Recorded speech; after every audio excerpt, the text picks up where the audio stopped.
Sir என் பேர் ஃபாத்திமாங்க sir. நான் நேக்கர்பட்டியிலேருந்து வந்திருக்கேன் சார். இங்கே மாநாடுன்னு சொன்னாங்க. எங்களை யாரும் கட்டாயப்படுத்தியில் கூப்பிடல சார். எங்களுக்கு பிடிச்சி வந்திருக்கோம். அதே மாதிரி எங்களை யாரும் வரக்கூடாதுன்னு எந்த காவல்துறை யாரும் எங்களுக்கு சொல்லலை சார். எங்களுக்கு பிடிச்சமான விஷயமா இருந்தது பார்க்க வந்திருக்கோம். இது எல்லாத்தையும் மீறி மத அறி அப்படிங்கிற எதுவுமே இல்லை சார். எல்லாமே ஒற்றுமையாக இருக்கோம் சார். ஒற்றுமையாக இருக்கிறதுனால தான் மாமச்சம் பழகினால தான் சார் நாங்கள் இந்த இடத்துல நிற்க முடியுது. இல்லாட்டி கண்டிப்பாக எங்களால் நிற்க முடியாதுங்க சார். சார் எங்களை யாருமே ஒரு என்ன சொல்கிறது, ஒரு அட்டாச்சமான பார்வை யாருமே பார்க்கல சார். எல்லாரும் மூலம் எங்களையும் ட்ரீட் பண்ணாங்க. நாங்களும் அவங்கள மாதிரி தான் வந்தோம். எங்களுக்கு எந்த பயமெல்லாம் இல்லை. ஏன்னா எங்களை சுற்றி காவல்துறை நிற்கிறப்ப நாங்கள் ஏன் சார் பயப்படணும்? அதனால் எதுவுமே இல்லை, எந்த பிரச்சனையும் இல்லை. இங்கே அங்கே உட்காரு இங்கே உட்காருன்னு யாரும் சொல்லலை சார். நாங்கள் எங்களுக்கு பிடிச்சமான இடத்துக்கு வந்தோம், பிடிச்சமான இடத்துல உட்காந்துருக்கோம். மாநாடை பார்த்துட்டு போகிறோம் சார்.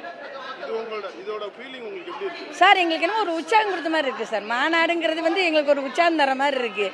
ரெண்டாவது மதத்தை மீறி எந்த இதுவும் இல்லாதனால எங்களுக்கு நிறைவாக இருக்குது சார். மன நிறைவாக இருக்குது. மெயினாக சொல்ல போனால் எங்களுக்கு சகல மக்கள் பார்த்து எங்களுக்கு ஒன்றும் தப்பு இல்லை சார். நாங்கள் அவங்ககிட்ட மாமச்சனாக பழகிறப்போ நாங்கள் ஏன் சார் கூச்சப்படணும்? கண்டிப்பாக எல்லாருமே பேசுனாங்க சார். எல்லாருமே பேசுனாங்க. நாங்களும் பார்த்தா எங்களுக்கு தெரிஞ்சவங்களும் வந்திருக்காங்க. நாங்களும் அவங்கள பார்த்து பேசணும்.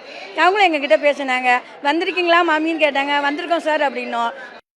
எங்களை எதுவும் சொல்லலை. நாங்கள் இன்னும் சொல்லுவோம், நான் மன நிம்மதியோடு இந்த மாநாடை பார்த்துட்ருக்கேன் சார். Thank you sir.